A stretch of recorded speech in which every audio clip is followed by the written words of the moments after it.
Hi, this is Meredith with the Cedar Rapids Public Library, and joining us today for our Read Woke program is Merrilee Clark.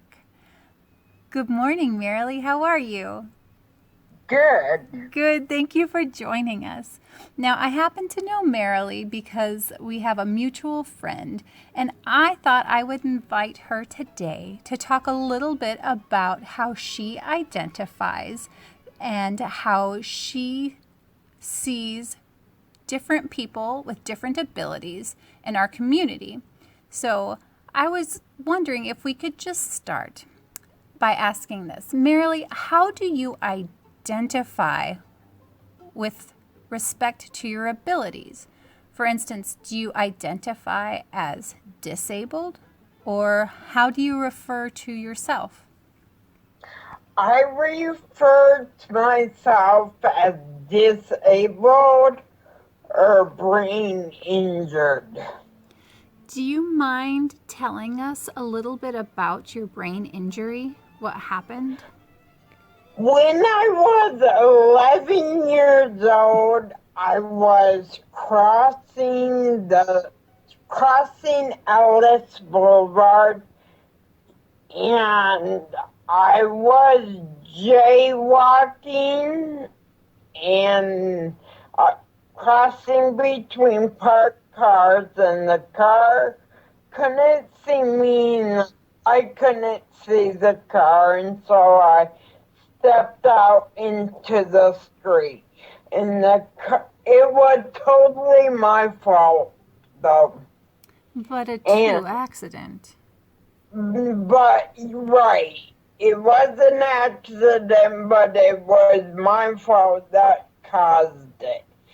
And the car hit my left femur and shattered it, and I flew up on top of the car, gave myself a brain injury against the windshield, and flew up on top of the car, and by the grace of God, there was a sunroof, or I would have went all the way over and died probably, but I went down through the sunroof.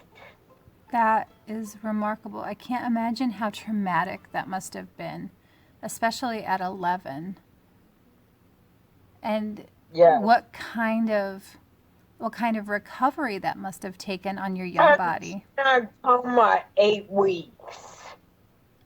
That's a long time for a small person or a young Yeah, person.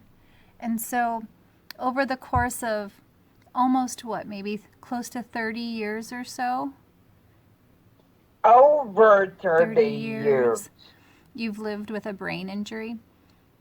Right. From what I know of you, I really feel like you are such a strong advocate for people with disabilities, or especially people with brain injuries as well. Do you feel Right. like do you feel like you have a lot of resources either to draw on or that you contribute to in the community as an Yeah. advocate? Yes.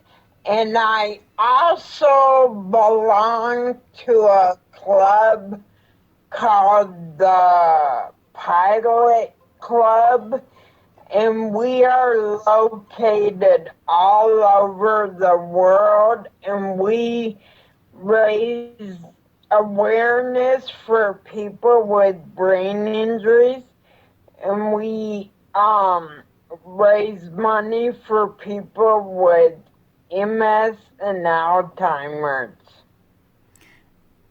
That's that's got to be a really interesting experience being involved with something that's international too.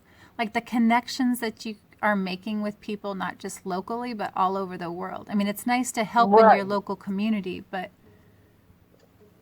I went to my first Pilot International convention in 2019, in the people I met. I now have friends from the Bahamas and Oh my gosh, this February especially, don't you wish they'd come rescue us? A little yeah, different weather.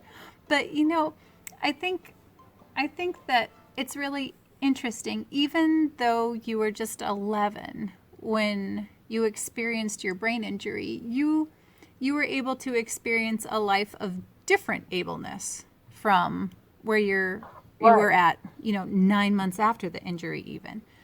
I'm wondering whether it's, I don't expect you to remember much before you're 11, but even in the last, 30 or so years, do you feel like you've seen many people in the media that have brain injuries or any other kinds of disabilities? Not as many as you would think.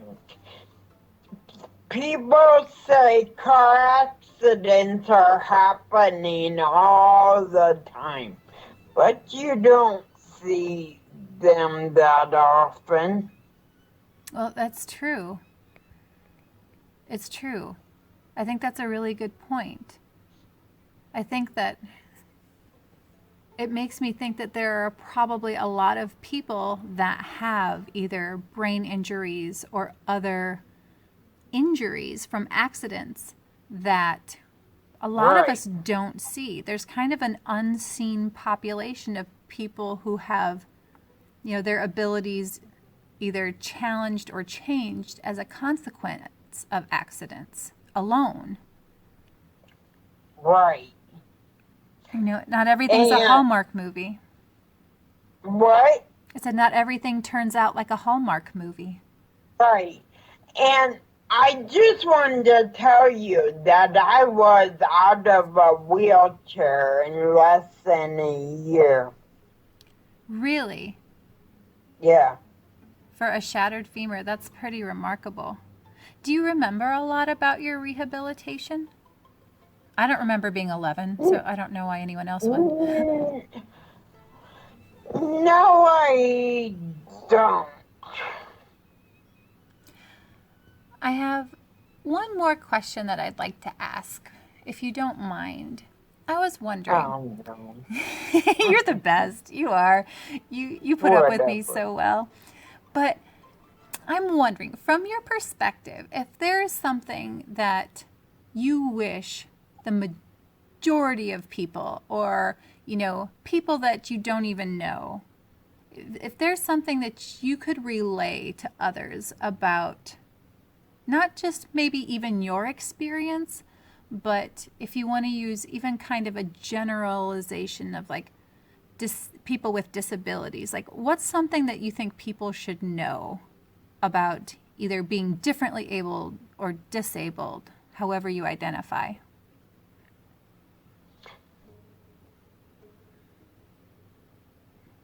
I don't know that you should never give up. Mm. Wow.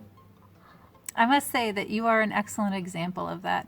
You know, like after having this tragic accident so young, like even in the short time that I've known you, I've seen you overcome a lot of, like, not obstacles, but things that you've achieved a lot in a short time that I've known Yeah. you. We'll say, you've improved your physical health, and I think that you are one of the best advocates and community members.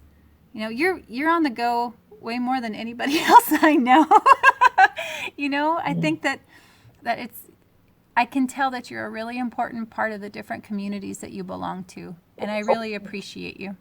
Can I say something to that? Sure. Whatever.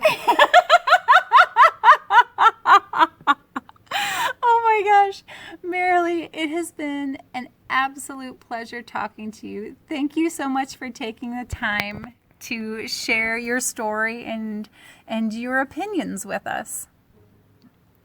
Sure. From all of us here at the Cedar Rapids Public Library, thanks for watching. For more information about Pilot International and how they encourage brain safety and health for all ages and how they support those caring for others, please visit pilotinternational.org. Reading recommendations from this librarian include Anything by Shane Bacaw, including Laughing at My Nightmare and Strangers Assume My Girlfriend is My Nurse. He and his now wife also have a video blog, a vlog, and an active Instagram presence if you don't have time to pick up a book. Also, I'd recommend The Pretty One by Kia Brown and If at Birth You Don't Succeed by Zach Anner. Thank you for joining us for this installment of Read Woke. And, as always, if you have any questions about the Read Woke Challenge or any other questions, please contact the library at 319-261-READ or visit crlibrary.org.